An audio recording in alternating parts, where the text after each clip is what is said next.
যেখানে বাঘের ভয় সেখানেই রাত হয়, এমন প্রবাদ যেন তাসকিনের সঙ্গে মিলে গেল আবারও।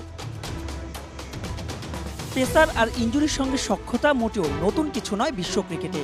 তবে তাসকিন ইনজুরি আর ফিরে আসার গল্প যেন চেনা কোনো পাণ্ডুলিপি। 2014-তে অভিষেকের পর থেকেই ঢাকা এক্সপ্রেস নিয়মিত লড়ছেন যার সঙ্গে। বৈশ্বিক কোনো টুর্নামেন্টের আগে সে নিয়তি যেন আরও বেশি করেই ধরা দেয়।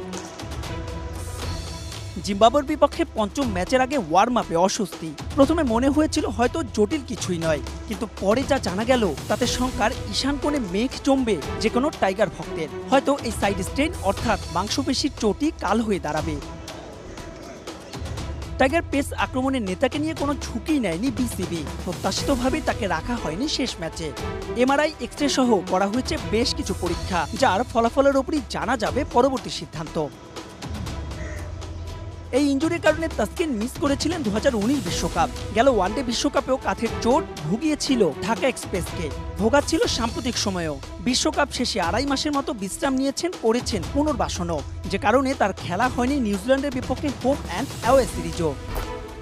সবশেষ বিপিএল দিয়ে তাসকিন খেলায় ফিরেছিলেন, এরপর খেলছেন টানা ক্রিকেট। সোনার ডিম পাড়া হাঁসকে নিয়ে বরাবরই যেন উদাসীন ছিল বিসিবি, যেই কারণে তাসকিনকে খেলার অনুমতি দেওয়া হয়নি টি-20 ফরম্যাটের আইপিএলে। সেই একই সময় তিনি খেলেছেন ওয়ানডে ফরম্যাটের ডিপিএল। ভাবা যায়, ঘরের মাঠে শ্রীলঙ্কার বিপক্ষে সিরিজের পর জিম্বাবুয়ের বিপক্ষে প্রথম 4টি ম্যাচে সবগুলোই খেলেছেন টাইগার স্পিড স্টার, নিয়েছেন 8 উইকেট। ফলে যে শঙ্কা ছিল তাই যেন ধরা দিল বাস্তবে।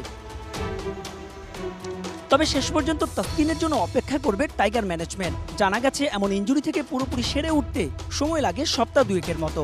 সেক্ষেত্রে হয়তো তাকে নিয়ে বিশ্বকাপের বিমান ধরবে দল।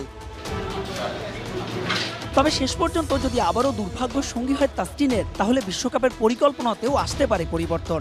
বহরে যোগ হতে পারেন তানজিম সাকিব, কপাল পড়তে পারে তানভীরের।